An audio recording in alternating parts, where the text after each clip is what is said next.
ଭଗବାନ କେତେ ସୁନ୍ଦର ସମ୍ପର୍କ ଗଢ଼ି ଦିଅନ୍ତି। ଯାହାକୁ ଆମେ କେବେ ଦେଖିନଥାଉ, ଜାଣିନଥାଉ, ତାକୁ ଆମର ଜୀବନସାଥୀ ବନେଇ ଦିଅନ୍ତି। ପ୍ରକୃତ ଭଲ ପାଇବା ଥିଲେ ବହୁତ ଲମ୍ବା ରାସ୍ତା ବି ଛୋଟ ମନେ ହୁଏ, ଆଉ 2.5 ଦିନର ଜୀବନ ବି ଶହ ଶହ ବର୍ଷ ଧରି ଅମର ହେଇଯାଏ। ଲଭ୍ ଷ୍ଟୋରି ତ ସମସ୍ତେ ଶୁଣିଥିବେ, ଯେପରିକି ଲୈଲା ମଜନୁ, ହୀର ରାଞ୍ଝା ଓ ଶାହଜାହାନ ମମତାଜ ପରି କେତେ ଜଣଙ୍କର। ହେଲେ ଆଜି ଆମେ ଗୋଟେ କଳାକାରଙ୍କର ଲଭ୍ ଷ୍ଟୋରି ଜାଣିବା, ଯିଏକି ତାଙ୍କର ପ୍ରେମକୁ ପାଇବା ପାଇଁ 7 ସମୁଦ୍ର 13 ନଈ ପାର ହୋଇକି ସୁଦୂର ବିଦେଶକୁ ଯାଇଥିଲେ, ତାଙ୍କର ପୁରୁଣା ସାଇକେଲରେ ଦୀର୍ଘ 6000 କିଲୋମିଟର ପଥ ଅତିକ୍ରମ କରି। ଗୋଟେ ଅଛୁଆଁ ଜାତିର ପୁଅ ସାଙ୍ଗରେ ସୁଦୂର ବିଦେଶର ଗୋଟେ ରାଜ ପରିବାରର ସୁନ୍ଦର ଝିଅ ସହିତ ପ୍ରେମ ଓ ତାପରେ ବାହାଘର। ଆଶ୍ଚର୍ଯ୍ୟ ଲାଗିଲେ ବି କଥାଟା ସତ। ଓଡ଼ିଶାର ଅନୁଗୁଳ ଜିଲ୍ଲା ଆଠମଲ୍ଲିକ ଉପବିଭାଗର କନ୍ଧପଡ଼ା ଗ୍ରାମରେ 1949 ମସିହାରେ ଜନ୍ମଗ୍ରହଣ କରିଥିଲେ ପ୍ରଦ୍ୟୁମ୍ନ କୁମାର ମହାନନ୍ଦିଆ। ତାଙ୍କ ବାପା ଆଠମଲ୍ଲିକରେ ପୋଷ୍ଟମାଷ୍ଟର ଚାକିରି କରୁଥିଲେ। ତାଙ୍କର 6 ପୁଅ ଥିଲେ, ପ୍ରଦ୍ୟୁମ୍ନ କୁମାର ମହାନନ୍ଦିଆ ଅନ୍ୟତମ। ଯେହେତୁ ତାଙ୍କ ପିତା ପାଣ ଜାତିର ସଦସ୍ୟ ଥିଲେ ଏବଂ ମାତା ଗୁଣ୍ଡ ଜାତିର ଥିଲେ, ଲୋକେ ତାଙ୍କୁ ଅଛୁଆଁ ଜାତି ବୋଲି କହୁଥିଲେ, କାରଣ ଭାରତୀୟ ଜାତି ପ୍ରଥା ଭିତରେ ସେମାନେ ନଥିଲେ। ପିକେ ମହାନନ୍ଦିଆ ଆଠମଲ୍ଲିକର ମହେନ୍ଦ୍ର ହାଇସ୍କୁଲରେ ପଢ଼ୁଥିଲେ। ସେ ଅଛୁଆଁ ଜାତିର ବୋଲି ତାଙ୍କୁ ଗୋଟିଏ କୋଣରେ ତଳେ ବସିବାକୁ ପଡ଼ୁଥିଲା। ପିକେ ପାଠପଢ଼ାରେ ବହୁତ ଦୁର୍ବଳ ଥିଲେ। ଏପଟେ ଅଛୁଆଁ ଜାତିର ବୋଲି ସମସ୍ତେ ତାଙ୍କୁ ଘୃଣା କରୁଥିଲେ। ଯେତେବେଳେ ସେ ମାଟ୍ରିକ ପରୀକ୍ଷାରେ ଫେଲ୍ ହୋଇଗଲେ, ସେତେବେଳେ ତାଙ୍କର ମାନସିକ ଭାରସାମ୍ୟ ଠିକ୍ ରହିଲାନି। ଆତ୍ମହତ୍ୟା କରିବାକୁ ସେ ତାଙ୍କ ପାଖରେ ଥିବା ରେଳ ଲାଇନ୍କୁ ଯାଇ ଶୋଇପଡ଼ିଥିଲେ। ହେଲେ ବିଧିର ବିଧାନ କିଛି ଅଲଗା ଥିଲା। ସେହିଦିନ ଟ୍ରେନ୍ ଆସିଲାନି। ଷ୍ଟେସନର ସିଗ୍ନାଲବାଲା ୟାଙ୍କୁ ଦେଖି, ଆରେ ଆଜି ଟ୍ରେନ୍ ଆସିବନି, ତୁମେ କାହିଁକି ଏଠିକି ଆତ୍ମହତ୍ୟା କରିବାକୁ ଆସିଛ, କହି ତାଙ୍କୁ ସେଠାରୁ ବିଦା କରିଦେଇଥିଲେ। ଆଉ ଥରେ ମଧ୍ୟ ସେ ନଈର ବଢ଼ି ପାଣିରେ ଲମ୍ଫ ପ୍ରଦାନ କରି ଆତ୍ମହତ୍ୟା କରିବାକୁ ଚେଷ୍ଟା କରିଥିଲେ, କିନ୍ତୁ ସେଥରକ ମଧ୍ୟ ସେ ବଞ୍ଚି ଯାଇଥିଲେ। ଗୋଟେ ପଣ୍ଡିତଙ୍କ ଜାତକ ଅନୁସାରେ ସଦାବେଳେ ତାଙ୍କ ମାଆ କହୁଥିଲେ, ତୁ ଗୋଟେ ରାଜା ଝିଅକୁ ବାହା ହେବୁ, ଗୋଟେ ବିଦେଶିନୀକୁ ବାହା ହେବୁ, ସେ ବଂଶୀ ବଜେଇ ଜାଣିଥିବ, ଗୋଟେ ବଡ଼ ଜଙ୍ଗଲର ମାଲିକାଣୀ ହେଇଥିବ। ମାଆଙ୍କ ଏହି କଥାକୁ ବିଶ୍ୱାସ ଭରସା କରି ପୁଣି ବଞ୍ଚିକି ଜୀବନରେ ବାହା ହୋଇ ଘର ସଂସାର କରି ରହିପାରିବି ବୋଲି ମନେ ମନେ ସଦାସର୍ବଦା ଭାବୁଥିଲେ। ଚିତ୍ରାଙ୍କନରେ ରୁଚି ରଖୁଥିବା ପିକେ ମହାନନ୍ଦିଆ କଳା ଶିକ୍ଷା ପାଇଁ ବିଶ୍ୱଭାରତୀ ମହାବିଦ୍ୟାଳୟ ଯୋଗ ଦେଇଥିଲେ। ବଡ଼ ପରିବାର ଯୋଗୁଁ ତାଙ୍କ ବାପା ପଢ଼ା ଖର୍ଚ୍ଚ ତୁଳେଇ ପାରୁନଥିଲେ, ତେଣୁ ତାଙ୍କୁ ଘରକୁ ଫେରି ଆସିବାକୁ ପଡ଼ିଥିଲା। ପରେ କେହି ଜଣେ ତାଙ୍କୁ ଗଭର୍ଣ୍ଣମେଣ୍ଟ ଆର୍ଟ କଲେଜ ଖଲିକୋଟରେ ପଢ଼ିବା ପାଇଁ ରାସ୍ତା ଦେଖାଇଥିଲେ। ଖଲିକୋଟ ଗଭର୍ଣ୍ଣମେଣ୍ଟ ଆର୍ଟ କଲେଜରେ 2 ବର୍ଷ ପାଠ ପଢ଼ିବା ପରେ 1971 ମସିହାରେ ପୁଣି ଦିଲ୍ଲୀର ଆର୍ଟ କଲେଜକୁ ସ୍ଥାନାନ୍ତରିତ ହୋଇଥିଲେ। ଦୈବ ଦୌଡ଼ି ମଣିଷ ଗାଇ, ଜେଣିକି ଟାଣଇ ତେଣିକି ଯାଇ। ହାତରେ ପଇସା ନଥିବା କାରଣରୁ ତାଙ୍କୁ ବହୁତ ଦୁଃଖ କଷ୍ଟ ସହ୍ୟ କରିବାକୁ ପଡ଼ୁଥିଲା। 1971ରୁ 1973 ମସିହା ପର୍ଯ୍ୟନ୍ତ ସେ ଦିଲ୍ଲୀର ରେଲୱେ ଷ୍ଟେସନକୁ ତାଙ୍କର ଆଶ୍ରୟସ୍ଥଳ ହିସାବରେ ବାଛି ନେଇଥିଲେ। ଅନେକ ଦିନ ଗଛର କୋଳି ଖାଇ ପେଟର କ୍ଷୁଧାକୁ ଶାନ୍ତ କରୁଥିଲେ। ପାଠପଢ଼ା ଛାଡ଼ି ଖାଲି ସମୟରେ ଦିଲ୍ଲୀର କର୍ଣ୍ଣଟ ପ୍ୟାଲେସରେ ବସି ଲୋକଙ୍କର ଛବି ଆଙ୍କି 10 ଟଙ୍କା ଲେଖାଏଁ ନେଉଥିଲେ ଏବଂ ସେଥିରେ ସେ କଷ୍ଟେ ମଷ୍ଟେ ଚଳି ଯାଉଥିଲେ। ତଥାପି ପ୍ରକୃତି ଦାଉ ସାଧିବା ଛାଡ଼ିଲାନି। ସେଠାରେ ବସି ଡ୍ରଇଂ କରୁଥିଲେ, ପୋଲିସବାଲା ତାଙ୍କୁ ଉଠାଇ ଥାନାକୁ ନେଇ ଆସୁଥିଲେ। ଥରେ ଇନ୍ଦିରା ଗାନ୍ଧୀଙ୍କ ଛବି କରି ଲୋକଲୋଚନକୁ ଆସିଯାଇଥିଲେ।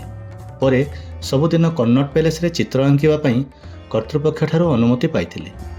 ସେ ରୁଷିଆର ମହାକାଶଚାରୀ ଭାଲେଣ୍ଟିନା ତେରେସ୍କୋଭାଙ୍କର ଚିତ୍ର ମଧ୍ୟ ଆଙ୍କିଥିଲେ। ଦିନକୁ ଦିନ ପିକେଙ୍କର ଖ୍ୟାତି ବଢ଼ିବାରେ ଲାଗିଲା। ଦିଲ୍ଲୀ ନ୍ୟୁଜ୍ ପେପରରେ ତାଙ୍କର ଆର୍ଟିକଲ ବାହାରିବାରେ ଲାଗିଲା। ଚାର୍ଲୋଟ ଭନ୍ ସ୍କ୍ୟାଭଡିନ୍ ଲଣ୍ଡନର ଜଣେ ଛାତ୍ରୀ ଥିଲେ। ନ୍ୟୁଜ୍ରୁ ଏହି କଳାକାରଙ୍କ ବିଷୟରେ ଜାଣି ତାଙ୍କର ପୋର୍ଟ୍ରେଟ୍ କରାଇବାକୁ ସେ ଏକ ଭ୍ୟାନ୍ ନେଇ 22 ଦିନର ଯାତ୍ରା କରି ଦିଲ୍ଲୀ ଆସିଥିଲେ ଏବଂ 17 ଡିସେମ୍ବର 1975ରେ ଦେଖା ହୋଇଥିଲେ ଆର୍ଟିଷ୍ଟ ପିକେ ମହାନନ୍ଦିଆଙ୍କ ସହିତ। ପ୍ରେମ କେବେ କାହା ରଙ୍ଗ, ଚେହେରା, ଉଚ୍ଚ ନିଚ କି ଧନୀ ଗରିବ ଦେଖି ହୁଏନି। ପ୍ରେମ ତ କାହା ହୃଦୟ ଦେଖି ହୋଇଥାଏ। ପ୍ରଥମ ଥର ସେ ଯେତେବେଳେ ଚାର୍ଲୋଟଙ୍କ ଚିତ୍ର କଲେ, ହେଲେ ତାଙ୍କୁ ପସନ୍ଦ ଆସିଲାନି। ଚାର୍ଲୋଟଙ୍କ ପୋର୍ଟ୍ରେଟ୍ କରିସାରିଲା ପରେ ସେ 20 ଟଙ୍କା ଦେଇଥିଲେ। ଇଏ କିନ୍ତୁ ମୁଁ 10 ଟଙ୍କା ନିଏ ବୋଲି ଆଉ 10 ଟଙ୍କା ଫେରାଇ ଦେଇଥିଲେ। ସେତେବେଳୁ ଚାର୍ଲୋଟ ହୃଦୟଟା ତାଙ୍କ ହୃଦୟକୁ ଚିହ୍ନି ପାରିଥିଲା। ପୁଣି ଦ୍ୱିତୀୟ ପୋର୍ଟ୍ରେଟ୍ କରିବାକୁ କହିଲେ, ତଥାପି ଦ୍ୱିତୀୟ ଚିତ୍ରରେ ବି ସେ ଖୁସି ହେଲେନି। ତା ପରଦିନ ପୁଣି ଆସି ତୃତୀୟ ଚିତ୍ର ବନେଇବାକୁ କହିଲେ। ମଜା କଥା ହେଲା, ସେଦିନ ସେ ବିଦେଶିନୀର ଆଖିର ଡୋଳାରେ ରିଫ୍ଲେକ୍ଟ ହେଉଥିବା ନିଜର ଚିତ୍ର ଆଙ୍କି ଦେଇଥିଲେ। ତାଙ୍କର କୁଞ୍ଚୁ କୁଞ୍ଚିଆ ବାଳ ସାଙ୍ଗରେ ଚକଚକ୍ କରୁଥିବା ଦାନ୍ତଗୁଡ଼ିକ। ପରେ ସେ ଯେତେବେଳେ ଭଲ ଭାବରେ ଅବଜର୍ଭ କରି ଚିତ୍ର ଆଙ୍କୁଥିଲେ ଏବଂ ଖଣ୍ଡିଆ ଇଂରାଜୀରେ ତାଙ୍କୁ ପଚାରିଦେଲେ, ତମର ବୃଷ ରାଶି କି? ଚାର୍ଲୋଟ କହିଲେ, ୟା। ତାପରେ ପଚାରିଲେ, ତମେ ବଂଶୀ ବଜାଅ କି? ପ୍ରତି ଉତ୍ତରେ ସେ କହିଲେ, ୟେସ୍। ପୁଣି ପଚାରିଲେ, ତମେ ଗୋଟେ ବଡ଼ ଜଙ୍ଗଲର ମାଲିକାଣୀ କି? ସେ ୟେସ୍ କହିଲେ ଏବଂ ଆଶ୍ଚର୍ଯ୍ୟ ହୋଇ ପିକେକୁ ପଚାରିଲେ, ହେଲେ ଏସବୁ ତମେ କେମିତି ଜାଣିଲ? ପିକେ ଖୁସିରେ ଗଦଗଦ ହୋଇ ତାଙ୍କର ମା' କହିଥିବା ଜ୍ୟୋତିଷଙ୍କ କଥା ତାଙ୍କୁ କହିଥିଲେ। ସେହି ମୁହୂର୍ତ୍ତ ହିଁ ସବୁକିଛିକୁ ବଦଳାଇ ଦେଇଥିଲା ତାଙ୍କର ଜୀବନଯାତ୍ରାକୁ। ଦୁହେଁ ଦୁହିଁଙ୍କୁ ଭଲ ପାଇଗଲେ ଏବଂ ଗୋଟିଏ ହୃଦୟ ଆଉ ଗୋଟିଏ ହୃଦୟ ସାଙ୍ଗରେ ଏକାକାର ହୋଇଗଲା। ଜୀବନସାଥୀ ତ ସମସ୍ତଙ୍କୁ ଦିନେ ନା ଦିନେ ମିଳିଯାଏ, ହେଲେ ମନର କଥା ଏବଂ ହୃଦୟର ଭାଷା ବୁଝିପାରୁଥିବା ଜୀବନସାଥୀଟିଏ ଭାଗ୍ୟରେ ଥିଲେ ମିଳେ। ପ୍ରେମ ପବନ ପରି ତୁମେ ଏହାକୁ ଦେଖିପାରିବ ନାହିଁ, କିନ୍ତୁ ଅନୁଭବ କରିପାରିବ। ଜୀବନରେ ପରିସ୍ଥିତି ସହ ଲଢ଼େଇ କରି ହୁଏ, ଭାଗ୍ୟ ସହିତ ନୁହେଁ। ଭାଗ୍ୟ ତ ଗୋଟେ ଅଜବ ଜିନିଷ। କେତେବେଳେ କାହା ପାଖରୁ ସବୁ ଛଡ଼େଇ ନିଏ ତ କେତେବେଳେ ତା ଭାବନା ଠାରୁ ଢେର ଅଧିକ ଦେଇଯାଏ। ଚାର୍ଲୋଟ 3 ସପ୍ତାହ ପିକେଙ୍କ ସହିତ ରହିଲେ। ଭାରତୀୟ ସଂସ୍କୃତି ହିସାବରେ ଶାଢ଼ୀ ପିନ୍ଧି ପିକେଙ୍କ ପୈତୃକ ଗାଁ ଆଠମଲ୍ଲିକର କନ୍ଧପଡ଼ାକୁ ଆସିଲେ। ଯେତେବେଳେ ତାଙ୍କ ବାପା ମା' ଏ ଦୁହିଁଙ୍କୁ ଦେଖିଲେ ଏବଂ ସବୁ କଥା ଶୁଣିଲେ, ସେହି ଜ୍ୟୋତିଷର ଭବିଷ୍ୟବାଣୀ କଥା ସବୁ ମନେ ପଡ଼ିଗଲା। ସମସ୍ତଙ୍କର ଖୁସିର ସୀମା ରହିଲାନି। ବାପା ମା' ଭାବବିହ୍ୱଳ ହୋଇଯାଇଥିଲେ। ଭାଗ୍ୟ ଓ ବିଧାତାର ସଂଯୋଗକୁ ଦେଖି ସ୍ତବ୍ଧ ହୋଇଯାଇଥିଲେ। ତାପରେ ଭାରତୀୟ ରୀତିରେ ବାହାଘର ମଧ୍ୟ କରିଦେଲେ। ଘରେ 1-2 ଦିନ ରହିଲା ପରେ ଓଡ଼ିଶାର କିଛି ଭଲ ଭଲ ପର୍ଯ୍ୟଟନ ସ୍ଥଳ ବୁଲେଇ ନେଇଥିଲେ। କୋଣାର୍କର ସୂର୍ଯ୍ୟ ମନ୍ଦିର ଦେଖି ଚାର୍ଲୋଟ ମନ୍ତ୍ରମୁଗ୍ଧ ହୋଇଯାଇଥିଲେ ଏବଂ ଓଡ଼ିଶାର କଳା ଓ ସଂସ୍କୃତି ବିଷୟରେ ତାଙ୍କୁ ଆଉ ଜାଣିବାକୁ ସମୟ ଲାଗିଲାନି। ପଦ୍ମଫୁଲ ପରି ମୁହଁଟି ତୁମର, କଥା କହୁଥିଲା ଆଖି, ଲାଜେଇ ଲାଜେଇ ଦେଖୁଥିଲା ମୋତେ, ସତେ ଜାଣିପାରିବେନି କେହି। ପିକେ ମହାନନ୍ଦିଆଙ୍କ ହୃଦୟରେ ଉତ୍ତାଳ ତରଙ୍ଗ ପରି ପ୍ରେମର ଲହଡ଼ି ମାରୁଥିଲା ତାଙ୍କ ପ୍ରାଣପ୍ରିୟା ଚାର୍ଲୋଟକୁ ପାଇ। ହେଲେ କିଛି ଦିନ ପରେ ପ୍ରାଣ ଛଟପଟ ହେବାକୁ ବସିଲା ଯେତେବେଳେ ଚାର୍ଲୋଟ ପୁଣି ଅଧୁରା ପାଠପଢ଼ାକୁ କମ୍ପ୍ଲିଟ୍ କରିବାକୁ ଲଣ୍ଡନକୁ ଫେରି ଯାଇଥିଲେ। ସାଙ୍ଗରେ ପିକେଙ୍କୁ ନେଇଯିବା ପାଇଁ କହିଲେ, କିନ୍ତୁ ୟାଙ୍କର ପାଠପଢ଼ା ସରିନଥାଏ। ତେଣୁ ତାଙ୍କୁ ପ୍ରତିଶ୍ରୁତି ଦେଇଥିଲେ ଯେ ସେ ନିଜେ ତାଙ୍କ ପାଖରେ ପହଞ୍ଚିବେ। ଚାର୍ଲୋଟ ତାଙ୍କୁ ଫ୍ଲାଇଟ୍ ଟିକେଟ୍ କରିଦେବି ବୋଲି କହିଥିଲେ, କିନ୍ତୁ ସ୍ୱାଭିମାନୀ କଳାକାର ଜଣକ ତାକୁ ମନା କରିଦେଇଥିଲେ। ନିଜ ପାଖରେ କିନ୍ତୁ ସ୍ୱିଡେନ୍ ଯିବା ପାଇଁ ପଇସା ବି ନଥିଲା।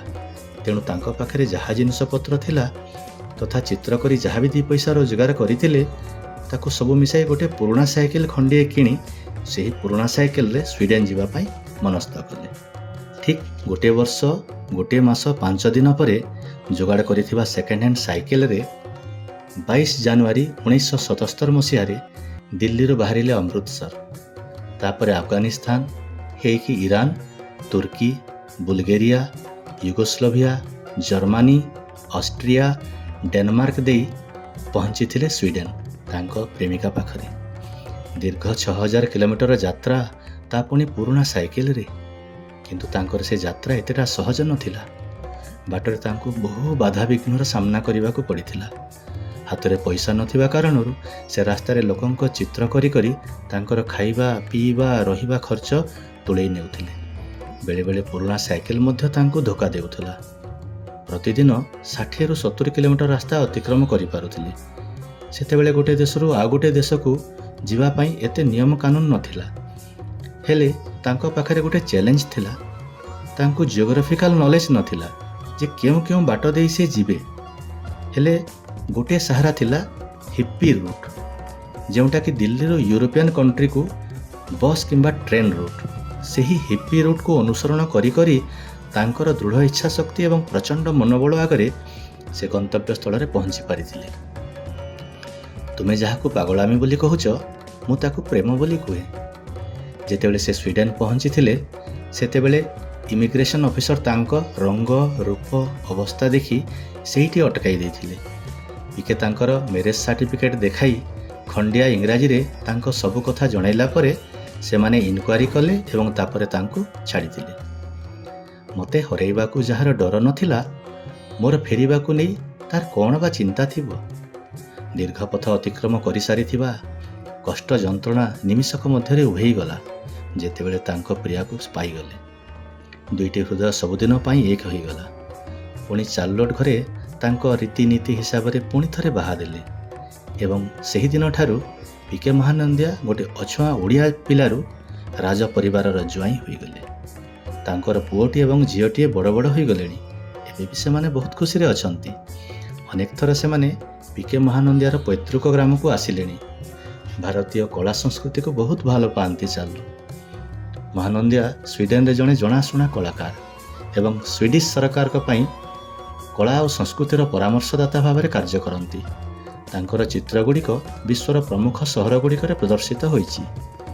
4 ଜାନୁଆରୀ 2012ରେ ତାଙ୍କୁ ଓଡ଼ିଶାର ଭୁବନେଶ୍ୱର ସ୍ଥିତ ଉତ୍କଳ ସଂସ୍କୃତି ବିଶ୍ୱବିଦ୍ୟାଳୟରୁ ସମ୍ମାନସୂଚକ ଡକ୍ଟରେଟ୍ ଡିଗ୍ରୀ ପ୍ରଦାନ କରାଯାଇଥିଲା। ତାଙ୍କୁ ଓଡ଼ିଶା ସରକାର ସ୍ୱିଡେନରେ ଓଡ଼ିଆ ସାଂସ୍କୃତିକ ରାଷ୍ଟ୍ରଦୂତ ଭାବରେ ମଧ୍ୟ ମନୋନୀତ କରିଥିଲେ। 2010ରୁ ଭାରତୀୟ ଚଳଚ୍ଚିତ୍ର ନିର୍ମାତା ସଞ୍ଜୟ ଲୀଲା ବଂଶାଲି ମହାନନ୍ଦିଆ ଏବଂ ଚାର୍ଲୋଟଙ୍କ ପ୍ରେମ କାହାଣୀ ଉପରେ ଏକ ଚଳଚ୍ଚିତ୍ର ନିର୍ମାଣ କରିବାକୁ ଯୋଜନା କରୁଥିଲେ। ବଲିଉଡ୍ ହଙ୍ଗାମା ରିପୋର୍ଟ ଅନୁସାରେ ଇଜହାର ନାମରେ ଫିଲ୍ମ ବନେଇବାକୁ ଫିଲ୍ମ ଷ୍ଟାର ଶାହରୁଖ ଖାଁ ସାଙ୍ଗରେ 1917ରୁ କାମ ଆରମ୍ଭ କରିଦେଇଛନ୍ତି। ଦେଖାଯାଉ ଫିଲ୍ମଟି କେବେ ଲୋକଲୋଚନକୁ ଆସିବ। ଦୟାକରି ଭିଡ଼ିଓଟିକୁ ଲାଇକ୍, ସେୟାର ଏବଂ ସବସ୍କ୍ରାଇବ୍ କରିଦିଅନ୍ତୁ। କମେଣ୍ଟ ବକ୍ସରେ ଆପଣଙ୍କର ମୂଲ୍ୟବାନ ମତାମତ ଦେବାକୁ ଭୁଲନ୍ତୁ ନାହିଁ। ଜୟ ଜଗନ୍ନାଥ, ଜୟ କଳା।